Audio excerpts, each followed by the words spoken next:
India এবং South আফ্রিকার সম্ভাব্য লাইন আপটা আপনাদের আগে জানিয়ে রেখে ইন্ডিয়ার সম্ভাব্য লাইন আপ হচ্ছে রোহিত শর্মা, ক্যাপ্টেন বিরাট কোহলি, ঋষভ পান্ত, সূর্যকুমার যাদব, শিবম দুবে, যদিও শিবম দুবে ফর্মে নেই তারপরেও তাকে খেলানো হবে, Hardik Pandya, Axar Patel, Ravindra Jadeja, Arshdeep Singh, Kuldeep Yadav, Jasprit Bumrah. Probable line up ভারতের। এবং সাউথ আফ্রিকার প্রবাবল লাইন আপ হচ্ছে Quinton de Kock, Reeza Hendricks, Aiden Markram, David Miller, Tristan Stubbs, এরপর Heinrich Klaasen, Marco Jansen, Keshav Maharaj, Kagiso Rabada, Anrich Nortje, Tabraiz Shamsi অথবা বাটম্যান। দুই স্পিনার নিয়েও খেলতে পারে সাউথ আফ্রিকা, সেই ক্ষেত্রে তাবারে শামসি এবং একই সাথে কেশব মহারাজ দুজনে আসলে খেলবেন। এবার যদি কন্ডিশন সম্পর্কে বলি, বৃষ্টির সম্ভাবনা আসলে রয়েছে এবং ভালো সম্ভাবনাই রয়েছে। ফাইনালের জন্য একটা রিজার্ভ ডেও আসলে রাখা আছে, কোনো কারণে যদি ফাইনালটা এদিন না হয় তাহলে পরের দিন আসলে ফাইনালটা হবে। এবার উইকেট সম্পর্কে যদি আপনাদেরকে জানাই, কেনসিংটন ওভালে এখানে কিন্তু আসলে বোলাররা, ফাস্ট বোলাররা খুবই সাকসেসফুল হয়েছে সোফার এই টুর্নামেন্টে।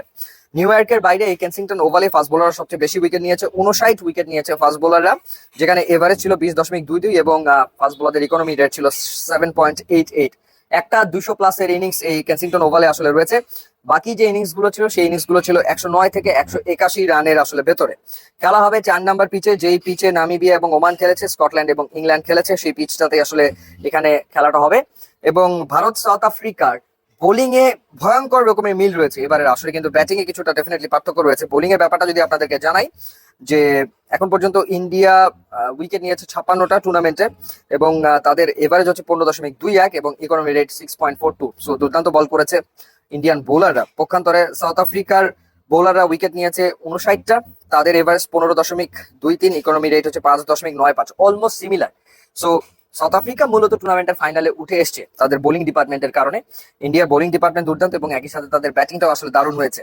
ইন্ডিয়ার থ্রু আউট টুর্নামেন্ট ব্যাটিং গড় হচ্ছে 25.80 এবং স্ট্রাইক রেট 132.13 এবং 6টা 60+ ইনিংস রয়েছে ইন্ডিয়ানদের। পক্ষান্তরে সাউথ আফ্রিকার এভারেজ হচ্ছে 21.90, স্ট্রাইক রেট হচ্ছে 106.14 এবং তাদের 3টা আসলে 50+ ইনিংস রয়েছে। সো সেই ক্ষেত্রে বলাই যায় যে মূলত সাউথ আফ্রিকা ফাইনালে উঠে এসেছে তাদের বোলারদের পারফরমেন্সের কারণে, এবং যদি তাদেরকে প্রথমবার কাপ জিততে হয় তাহলে তাদের বোলারদের আসলে অ্যামেজিং পারফর্ম করতে হবে। কি মনে হচ্ছে এই ফাইনাল নিয়ে ডেফিনেটলি আপনি জানাবেন এবং প্রেডিক্ট করে পুরস্কার জিতে নিতে পারেন নগদের সৌজন্যে। সেই ক্ষেত্রে নগদের অ্যাপে গিয়ে খেলা হবে, নগদের সেগমেন্টে গিয়ে আপনি ফাইনালে প্রেডিকশন করতে পারবেন। সব মিলিয়ে 10টা প্রেডিকশন করতে পারবেন। সর্বাধিক প্রেডিকশন যার মিলে যাবে তার জন্য থাকছে স্মার্টফোন, স্মার্ট টিভি এবং বাইক পুরস্কার হিসেবে। কিন্তু ফাইনাল শুরুর 1 ঘন্টা আগে আপনাকে প্রেডিকশন আসলে কমপ্লিট করতে হবে। ইউটিউব এবং ইনস্টাগ্রাম লিঙ্ক দেওয়া আছে, আপনারা যোগ দিলে খুবই খুশি হবে। And thanks for watching.